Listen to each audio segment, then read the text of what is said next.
Here we go. It's the November 2022 monthly market update. The year is almost over. Interest rates are being jacked up even more to curb inflation.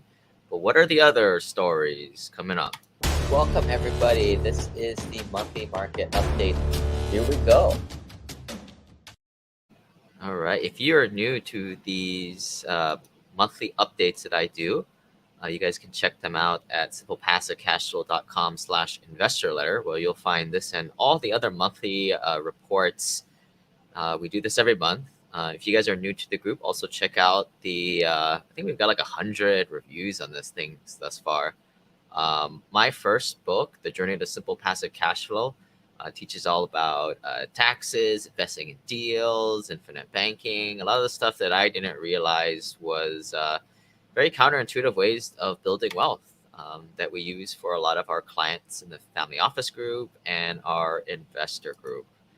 But let's get started here for you folks. And for some of you guys joining live on some of the social media channels, a lot of the Facebook groups and LinkedIn. And those of you guys who are also checking this out on the podcast form can also check these great graphs and visuals we have on each of these articles on the YouTube channel. But first thing coming from John Burns Real Estate Consulting is apartments rent don't grow to the sky. And I think we all kind of knew that. That's why, we never really underwrite to more than a 3% rent escalator. Whenever I see that in a deal, I kind of know that they're kind of reaching, or maybe they need to inflate the pro forma a little bit. And that's kind of what we teach in the syndication e-course, as a passive investor, what are kind of things to be on the lookout for. So in this article, it's saying the rents are set to fall in many areas around the country, which is exactly what the Fed needs to help get inflation under control, right? So like a lot of places, like we were investing in Phoenix, some of those rent growths were like 20% or greater year. And, that's not sustainable. I would say more on like a 5 to 10 year time horizon. I think Phoenix is more like a 2 to 3% annual rent growth, or at least that's what you should underwrite so that you underpromise, overdeliver. The combination of recession concerns, requests to return the office, rents that are just too high, and a multi-decade high of new rental supply are all combining to cause rents to soften and potentially decline. And of course, take all these articles with a grain of salt, and I try and interject my commentary on top of this because, this is national data here, but, we always try and look at the emerging markets, and within emerging markets, such as like Dallas or Phoenix, you've got your submarkets, maybe a couple dozen submarkets within one of those major MSAs.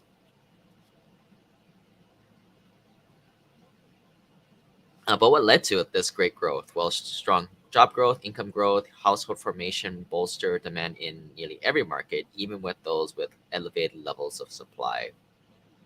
Move outs to purchase a home are at all time lows and are likely to stay low given the relative affordability of apartments at 6% plus mortgage rates. So, what they're saying is, a lot of the people who were on the fence to buy houses up until maybe a quarter or two ago, they got the wind knocked out of them with the interest rates exploding on them. Now they cannot afford that much as in terms of monthly payments. So, which is why a lot of those people are moving back to apartment dwellings, nicer ones, of course, but they're kind of taking a step back from home ownership. Rent to income ratios of 20 to 23% are completely normal within ranges, and a testament to the strong growth in incomes among new renters that REITs have observed over the last several quarters. Um, I think what they're saying is, people's pay, their salaries are there to support the higher rents. Of course, we always ask like how much more can it be going up, but really, it's not getting to that that 1/3 rent to income ratio quite yet. We're still in like that 20% range. RE Business Online, here they're talking about what were the things put in that latest Inflation Reduction Act. It always seems like they come up with one of these things once or twice a year. This one got signed in on August 16, 2022. And the way it normally works with these is, they sign it in, and then, the investors and, a lot of the sophisticated investors start picking through it and kind of start to see any carrots or sticks in there. Um, so some of the tax credits and incentives promoting clean energy investment. One of the sole purposes is to incentivize and revitalize domestic manufacturing, and many of its tax credits and incentives are focused on clean energy manufacturing. Now, I don't know how that really impacts any of you listeners out there. Seems kind of obvious that that would be where money would go. Obviously, this is the whole joke about this, right? Like, what the heck does that have to do with Inflation Reduction Act? If anything, that just is more spending, which increases inflation. But anywho, um, we don't like to get political on this show because it is kind of a waste of time, right? Like, we need to figure out as investors what is happening here and how can we react for our own good.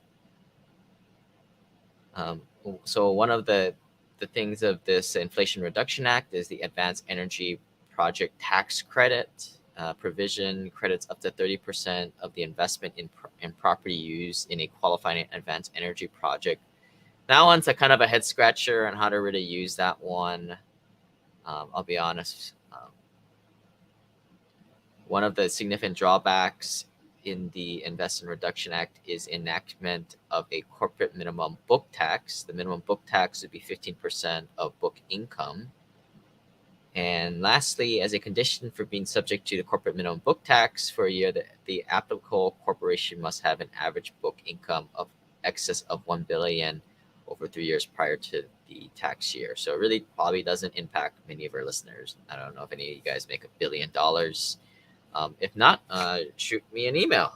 Let's get you into some deals, or especially some of these tax benefit deals we have coming up. As you know, it's harder to find deals out there, and we've kind of taken a break from the normal value add apartments because it's not the time to be going into those deals with these high interest rates. So I've personally been looking at ways to save taxes, right? It's kind of getting time to be efficient. So to find and seek deals that provide those tax benefits for our investors. So we've got some things coming down the pipe for you guys. If you guys are interested in those details, if you're not part of our investor group, go to simplepassivecashflow.com/club and get educated and see what's coming down the pipeline there. From Multi-Housing News, the article headline is the Fed's painful ounce of prevention worth a pound of cure? And obviously what they're talking about is curbing inflation, which they kind of pegged at 8% now. The Fed's funds rate, Feds have increased the cost of doing business across every sector of the economy. This also impacts the U.S. and abroad. The economy this time around is more on secure footing than 2008. Excesses we saw in residential real estate and construction that drove the economy in places like Phoenix, Vegas, Florida, and California in 2008 are not the norm today. Instead, we're still seeing everything from manufacturing to entertainment and technology and healthcare drive our economy today. And I will also personally add that, we don't have these no-doc, these ninja loans that they gave anybody with a pulse to invest. And I mind you, investors, I think the reason that sets us apart from the average investor out there is that we try to invest in things that cash flow and are backed by equity, even in hard times. And I think at the end of the day, if you go into things that cash flow, you should be a lot better than most, or be able to weather a lot longer recession or maybe even depression, if that will, to be able to come out the other end and hold on to your asset, hold on to your debt service. Whether you do that with cash flow or cash reserves, one or the two, or the combination of both. I know I'm going through this very quickly, but these are very simple, yet these concepts have taken me a long time to realize and really think of, and how to strategize my own the whole balance between trying to grow your money, how much cash reserves do you have on hand. But if you need to invest, like how we are now with inflation at very high levels, where you're just losing your money, not doing anything, where can you make it and get a nice little yield, maybe low double digits, and yet be very secure in the investment and not have it be a high risk type of move? That is the question, right? That's what we're all asking. I've obviously got my opinions, and I will be sharing those, especially with you guys coming on the January retreat on January 13th to the 16th here in Hawaii. Be on the lookout for that. Again, club members, you guys get invites to that. Freddie Mac reports multifamily investment market index down in the second quarter. Decreased nationally in all 25 markets on both a quarterly and annual basis. This is similar to like the last article, right? I mean, things couldn't grow at a 8%, 20% rent increase level for very long. And I will point that rents are still going up, but not at that feverish pace as it once was. But it's not really going down yet. That's kind of the nice thing. And I don't really anticipate it going down. And I've said this before, if I was a gambling man, the one thing I would bet on is rents not really going down for a long period of time. And again, different source here. They're saying the primary driver between the quarterly decline was higher mortgage rates. And ALN also is kind of saying the same thing. Quarter three brought an end to coasting on 2021 multifamily demand. Rent growth finally losing steam was a major development in the third quarter, but net absorption deserves all the attention has been getting. As mentioned, apartment demand has been poor all year. At mid-year 2022, net absorption was 75% lower than it was in 2021. So what that means, what absorption is new units getting filled in a timely manner, sort of like days on market. But I would say overall, occupancy is pretty high, and there is a housing shortage, and especially with people not being able to afford houses, right? That's where the apartment demand is still pretty strong. For both average asking rents and average effective rent, third quarter growth was the lowest by any quarter since 2021 quarter one. For a price class perspective, average effective gross rent growth was stronger in the quarter for price classes A and B, with the other two price classes also seeing larger declines in rent growth. So what they're saying, again, we've talked about this in the past. Your higher end tenants, what they call them class A and B here, are less impacted and going through less declines than the class C or below cohorts. And that makes a lot of sense because this last pandemic really hurt the low end as opposed to the high end. But I think a lot of it is, and don't get it mixed up with these kind of fear mongering headlines. The industry came into a year with a very high average occupancy, very low lease concession availability, and double-digit 2021 rent growth, thanks to the demand explosion from the previous year, and the fact that we had a freaking pandemic in 2020, right? The high average occupancy provided upward pressure for rents, even as lackluster demand was slowly eating away at surplus occupancy. Very low apartment demand degraded further, even falling into very slight negative territory nationally in the period. But ultimately, lack of household creation and affordability is kind of the cause of this. The fourth quarter is usually the softest for multifamily demand, and the largest macroeconomic situation does not prove much reason to expect this year to be an exception. And I would say maybe on like 10% of our assets, we are taking a very conservative approach because we're starting to see some of the signs of, normally like we start to see a slowdown in leasing activity, we're about Thanksgiving, but we've really started to see that here in October. So we might be reading it into a lot, but that's your guys' anecdote from what we're seeing across the portfolio. But top 5 markets from multifamily deliveries, and this is where the pros, the big money, is putting money into building new assets due to long-term fundamental growth. And again, as a real estate investor, I think you need to be looking not on a 1, 2, 3-year time horizon, but like a 5, 10, 20-year or more time horizon. Those markets are Dallas, Houston, Washington, D.C., Miami, and Phoenix. Multi-housing news came up with this great article that I wanted to pull out: why affordable housing production lags demand. um, we've always, you know, everything that's built is always class A brand new, right? um, some of the reason here: housing aimed at people with low to moderate income is not being replaced at a fast enough pace to meet our demand. Of the nation's 43 million multifamily units, roughly 10% are considered affordable for those whose incomes are less than 80% of the area median.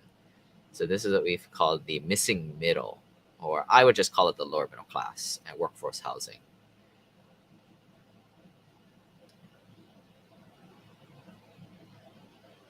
They're kind of talking here about the LIHTC. I call it the LIHTC LERC program, with low income requirements for as part of the building. We try to stay away from this in our investments.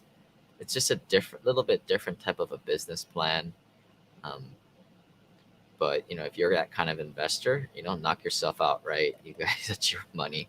But we found that whenever we have more than 10%, Section 8, it gets to be a little bit seedier of a property. Although, like the LICTA and the LERC, depending what municipality you're in, it's nicer assets typically, is what I'll see, and they'll kind of peg it like, if the average rents are like 1,500, they may require like 20% of the units to rent at 1,300. We've got a couple of the buildings like that, and they're nicer properties, so you don't really attract the seedier tenants. But I really would stay away from that on Class Bs or worse.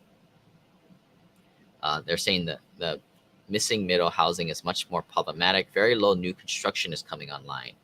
One reason is rising construction costs, but all require new projects to be more expensive Class A properties.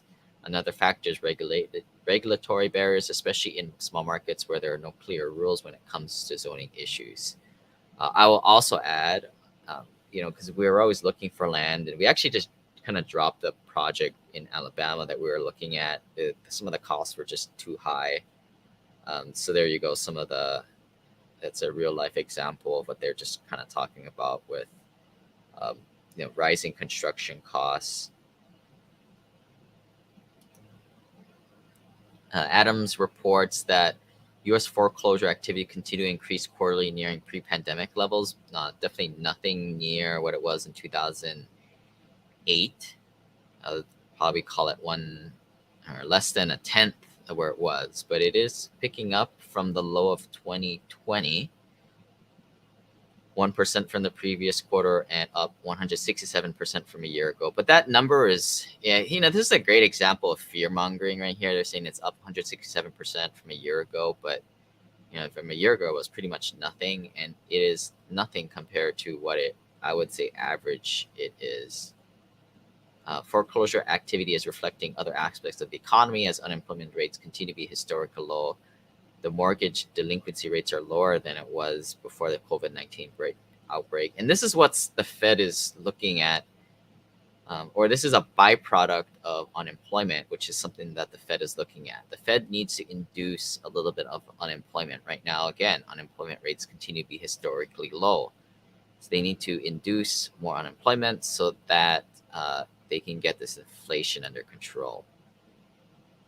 I mean, it's under control, but to get it down to, I think what we're used to, under 6%. I think I made a bet last month with Dean from when we do the Real Estate Brothers for the Hawaii investors. I think I said it was going to go up to 10% for a 30-year mortgage, and then come back down maybe a year from now or 18 months from now. Which is why we're kind of switching the acquisition strategy a little bit. States that pose the greatest number of foreclosures, including California, Florida, Texas, Illinois, New York. And some of that's kind of misleading. Some of those, like California, duh, because they're like a huge state with a big population. So is Florida. I'd like to know more percentage per capita, maybe, or per person. I think that's a little bit more accurate than just going after the so-called bigger states.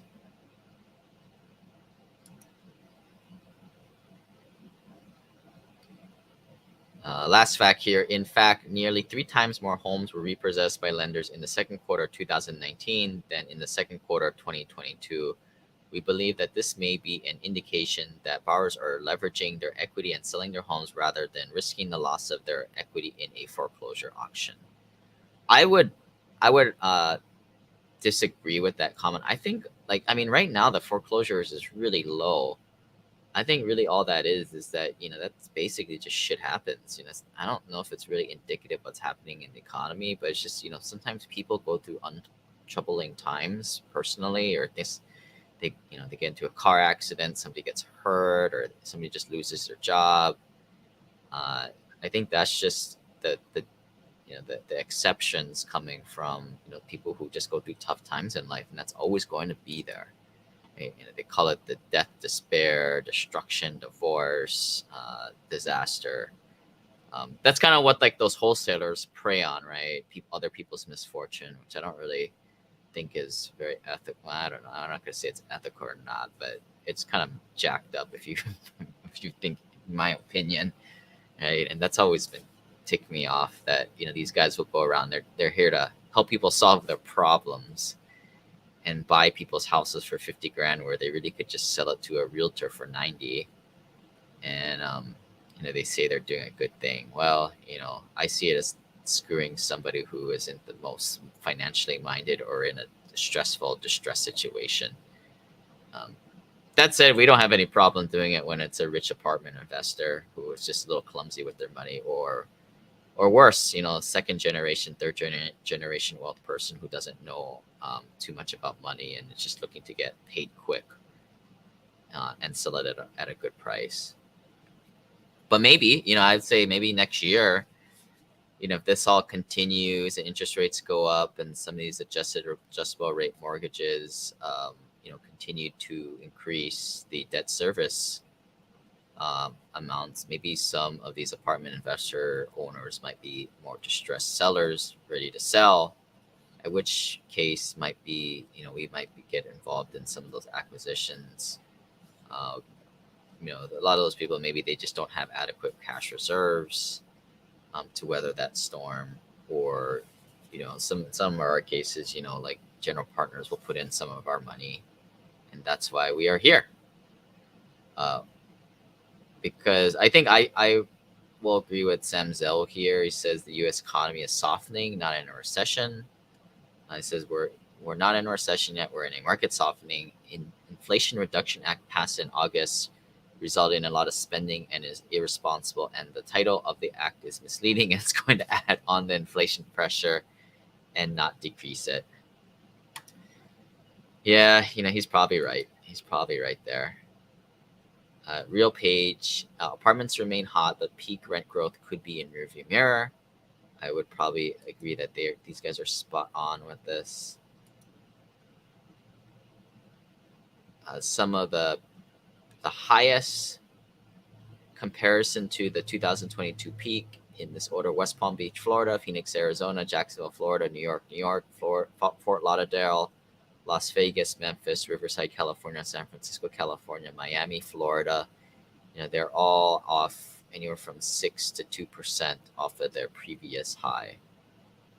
Still, if you definitely they jumped, but it's still up overall.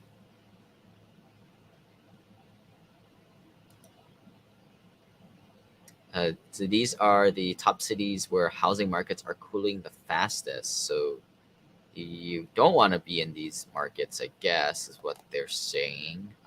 Or maybe it's just these markets really got really, really hot, and there was just a big delta, kind of like what we were saying on the last slide. But number 1, Seattle; then 2, Las Vegas; 3, San Jose, California; San Diego; Sacramento; Denver; then Phoenix; Oakland; Northport, Florida.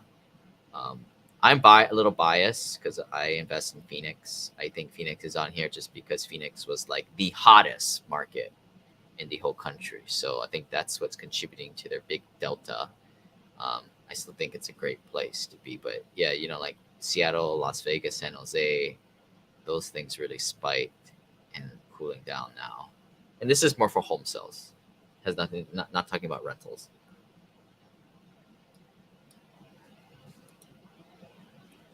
Affordable housing trends report. Affordability has emerged as a primary concern for low income earners living in naturally occurring affordable housing.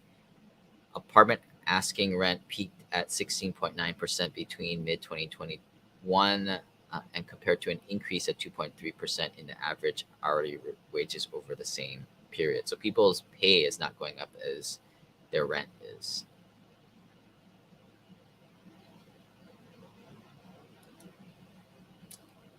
Financing gaps widen as construction costs soar. We kind of talked about this earlier with construction costs going up. We just finished our Chase Creek construction, 230 units, where I would say we probably got hit the hardest with this with the lumber. I think a year and a half ago when our lumber budget kind of exploded 3x. Kind of outside of our control, but it is what it is. We recovered, moved on, and got over it. Substantial progress remains elusive, modest increases, and we're talking about the Affordable Housing Trends Report. So this is kind of where a lot of the federally subsidized rental units by program, from the most to the least, is the Housing Choice Vouchers, then Project or Section 8, then public housing, and then other.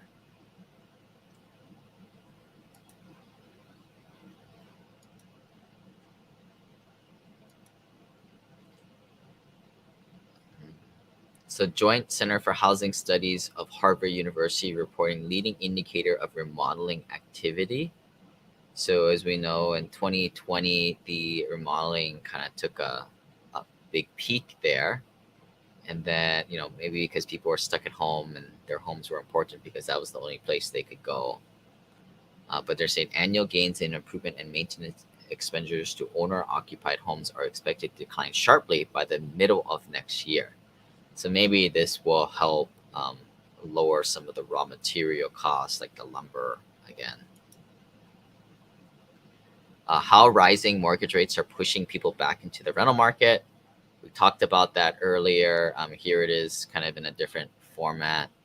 The tightness, he said, was created by a decade of underbuilding, followed by a global financial crisis in 2008, which occurred when millennials were coming of age, forming households, and creating a surge in housing demand. It'll take a while before you see a substantial improvement in rent affordability, but a supply increase should eventually boost rental vacancy and decrease pressure on rents. But that's not coming anytime soon. And this is why I still believe, residential multifamily is kind of still the place to be with this fundamental, shortage, or, more demand than supply. Um, Here, RealPage reports higher income renters pay the biggest rent hikes and are least likely to miss a rent payment. That's because the high income earners, or we call them here market rate Class A people, have more liquidity, more savings, as opposed to the Class C type, where I would probably assume that a lot of those guys have either no savings or maybe 1,000 or a couple $1,000, if that. Which when there is kind of uncertain times or a pandemic, those are the people that kind of need that government assistance first, or it's the wealthier people who have liquidity and savings. And I think that's what's hard right now is there is a lot of liquidity still in the system, which is why with the interest rates being cranked up, you're not seeing the inflation go down the next month or the next quarter, right? That's what's the problem right now. There's a lot of liquidity in the system, which creates a lot of lag and slack from the Fed increasing interest rates, and that the unemployment doesn't pop up and doesn't lower inflation right away. There's that lag. Here they're saying the average renter in Class A and B units have seen rent increases 14 to 15% since March of 2020, which is maybe it was called that 3 years ago. So about 5% a year, which is pretty high. Again, that's where we get that 2 to 3% is what I would normally underwrite. Where somebody could probably truthfully say it's 5%, but I just probably wouldn't use that just to be safe.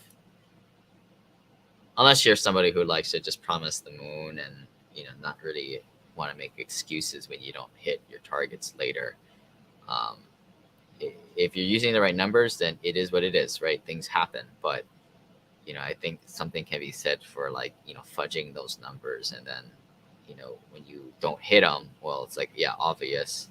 It wasn't, rents weren't going to go up 5% every single year. Um, Different story with Class C renters, of course.